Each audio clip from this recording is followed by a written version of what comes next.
Hello everybody and welcome back to my channel, and if you're new around here, hello, welcome. My name is Charlotte. So in today's video I thought I'd talk to you all about my favourite books, my favourite all-time books. Instead of just giving you all a list of my favourite books, I thought I'd go to my favourite shelf on Goodreads and kind of review the list and look at it and go, do I need to reread these books? Do I actually think some of these are my favourites? Are they definitely my favourites? So we're going to be changing up a little bit instead of just giving you all my favourite books. So I'm going to screen record the shelf on my phone. I've got 41 books on here and I've ordered it or kind of categorized it into author because I know that there are some books on there by the same author, so it'll be easy to kind of group them into the same author, so they're kind of maybe the same series. So here you see the beginning of my favorites shelf list, whatever you want to call it. So the first two books, as you can see, are both the same. And the reason why they're both the same is because I've reread them or read them twice, but different editions. So then one of the reasons why I want to do this video is so I can create a shelf that's about rereading. Books I want to reread that I haven't read in a while, so I can properly determine what my rating of them will be now. So I think I might add Simon to this list, even though I know I'm gonna love it. I hope I'd still do. I think I might still add it to that list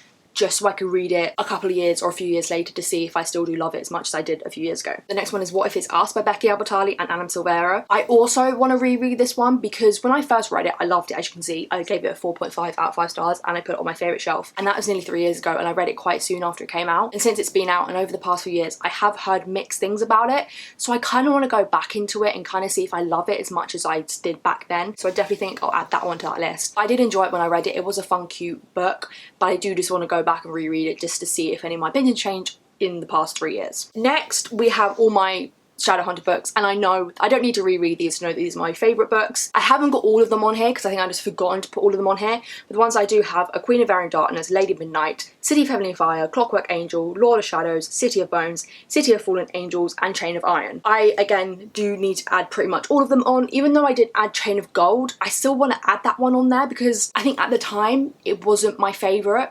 But now I've read Chain of Iron, it kind of is my favourite, and all of her books and all of the Shadowhunter books are my favourite, so I think it's going to go on there. I need to add all of them on there. And next we have The Maze Runner, and I don't think I need to reread this one to know that it's one of my favourites. I reread this back in 2019 and oh my god, I just loved it so much. Even though I hadn't read it for like 5 years, I was just brought back to when I first read it in 2014 and I loved it so much, really rereading it in 2019, and it has such a special place in my heart. So I definitely think this is still one of my favourite books. Even though a lot of people don't like it, I love the first Maze Runner book. The other two are not as good. I started to reread The Scorched Trials, but I don't think I got through it, and then I started to reread The Death Cure on audiobook, but the audiobook wasn't good. So I might try and reread The Death Cure physically, but definitely the first Maze Runner book is one of my favourites. I love it so much. Then we have two books by the same author, and that is Matt Haig, and that is Notes on a Nervous Planet and Reasons to Stay Alive. I recently read Notes on a Nervous Planet, so I definitely know that that's one of my favourite books, and because Reasons to Stay Alive is very similar to Notes on a Nervous Planet, I definitely think it's still one of my favourites, and I don't think these books will ever change or ever not become one of my favourites. Because they're non-fiction and because they've helped me at the right time, I definitely don't think these will ever not be my favourites. I love these books, I love Matt Haig, and they've just been such important books for me, so these are staying. Then we have The Nightingale by Kristen. If you know me, you know I love this book so much, and I don't need to reread this book. I read it over a year ago, but I definitely don't need to reread this book. First of all, I don't want to reread it because trauma, but I don't need to reread it to know that it's one of my favourites. I just still remember how much I loved that book and how important that book was to me. It just blew my mind and it was so good and I cried so much. So this one, staying on here. Then we have Eleanor, Oliphant is Completely Fine by Gail Honeyman. I read this recently, I read this year. Definitely underestimated how much I loved this book and didn't think I would love this book, and definitely didn't think it would be one of my favourites. But it was just so good. Eleanor was an amazing character. I loved her so much. The story was so good and I just loved everything it explored and just how Eleanor developed, and I just loved that book so much. So it's definitely not coming off my favourites anytime soon. I definitely don't need to reread it anytime soon, seeing as I literally read it this year. I'm just so glad that I found this book and read this book. It is just so good. Then you have You Should See Me in a Crown by Leah Johnson. Once again, one that I read last year and more recently, so I definitely don't need to reread this one anytime soon. I probably will want to because it's a fun, great book. But I think like the majority of BookTube, I love this book so much just because it celebrates black queer women, and I just loved reading it and loved following Liz's journey. And it's definitely one that I can see myself going back to reread because I just had such a good time reading it, and it's such a love book on BookTube, so this one's staying. Next are two books in a series that I definitely think I need to reread because I read these books over 3 years ago, and that is Illuminae and Obsidio, which is the first and third book in the Illuminae Files trilogy. I did enjoy these books when I read them, obviously that's why they're on this list, but it's been a while. I haven't read them in a while and I don't really remember too much about them. I know I did enjoy them because it was a fun sci-fi series and it was in multimedia, so I love those sort of books because I just find them easy to read. But I definitely think I need to go back and reread them just to see if I still love them as much as I do now, if maybe knowing more about the world, because I definitely said in my review for Illuminae that it took me like 50 to 100 pages to really understand what was going on. So maybe now that I've read them, if I go back and reread them, I might like it more because I understand and I know what's going on, or maybe it just won't be as good. And also over these few years, I think more people have read them, even though they were still popular when I read them. I think more people have read them because obviously time's gone by. And it's not like I've had more mixed reviews. I think it's just the hype's gone down for these books. So I definitely want to reread them just to see how I fare with them now. And also they're quite easy, quick books to read because they're in multimedia.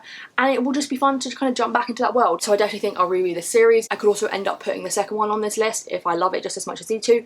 We'll see. Who knows? I'm not saying I'm going to reread these books anytime soon. I'll just put them on a shelf so when if I do want to reread a book, I can do so. It's on there. I know which ones to pick. The next one we have is This Is Going to Hurt by Adam Kay. This is never leaving this list. This is one of my favourite books, probably my favourite book of all time. It's definitely my favourite non-fiction book ever. Just fabulous, just amazing, 10 out of 10. As it says here, I read this in 2019. I went into this book a little bit skeptical because it is quite popular outside of BookTube and a lot of like normal people read it, if you know what I mean without that sounding weird. So I was a little bit skeptical that it was overhyped and wasn't as good. But I love this book. It is just so funny yet so meaningful and so impactful and so moving. But at the end of the day, just so hilarious. Adam Kay's writing style is perfection. I absolutely just love this book, and despite what it deals with and its content, I can definitely see it as a comfort book and definitely see it as a book that I always come back to. So the next two books are by the same author, and that is Bridget Kemmerer. So first we have Letters to the Lost, which is the first of her books that I read, and then we have Call It What You Want. I kind of want to reread Letters to the Lost because as that was the first one that I read of hers, I was like, this is really good, so it's definitely one of my favourites. But then I read Call It What You Want, and that one was a whole lot better than Letters to the Lost. So Call It What You Want will definitely stay on this list. I know I love that book. Letters to the Lost I think I might add to my reread list just so I can see what I think of it now that I've read and love Call It What You Want more. But these two books are really, really good. Some of the best YA contemporaries I think I've read, because it's not just about romance, it's about the trauma and what our main characters have gone through and dealing with that. Next we have Moxie by Jonathan Chu. I don't think I need to reread this book. I think the only reason I would want to is because I've seen the film recently and I just would love to reread it just to experience it again. But this book is just so good and I love it so much, and I loved it so much when I read it. And I think watching the film has just confirmed how much I love this book and has just proven that this is one of my favourite books. So I definitely know that this one's not leaving this list. Moxie is so good and the film is really, really good. I really enjoyed the film. Next we have Twilight. This is not on this list because it's some great literature and because it's won all the awards. This is on here for nostalgia and just because it was such an important part of my life. So Twilight will never leave this list. I reread it for the first time since I read it as a kid last year and just loved it. New Moon I've reread and is just not as good as I hoped it would be. I definitely love Twilight and I definitely think it's one of my favourite books just for the nostalgia and just for what it's brought to our lives. This is more of an ironic favourite, but it won't leave this list. Then we have Becoming by Michelle Obama. Once again, will not leave this list because that's what Michelle Obama deserves. I listened to this one on audiobook, and if you want to read it for the first time, definitely read it on audiobook. It is so good because she narrates it and she's just so fabulous. It felt less like a book, more like a podcast. It was just like your friend Michelle was just sitting there telling you her life story. It was just so good. I want to get the actual physical copy of her book just so I have it, but this will never leave this list because we love and we stand Michelle Obama. The next one is the Heartstopper Trilogy. Even though my liking and my appreciation for the third book has gone down a bit just from discussions with friends, I still love this graphic novel series. It's the only graphic novel series I've read, which I need to change. I need to read more. I think this series has such a special place in my heart because it's just so sweet and so calming, and it's just something so light and easy and quick to read that I will just forever love it because it's just something so easy to pick up and read in one sitting. And I'm very excited for the fourth one to come out.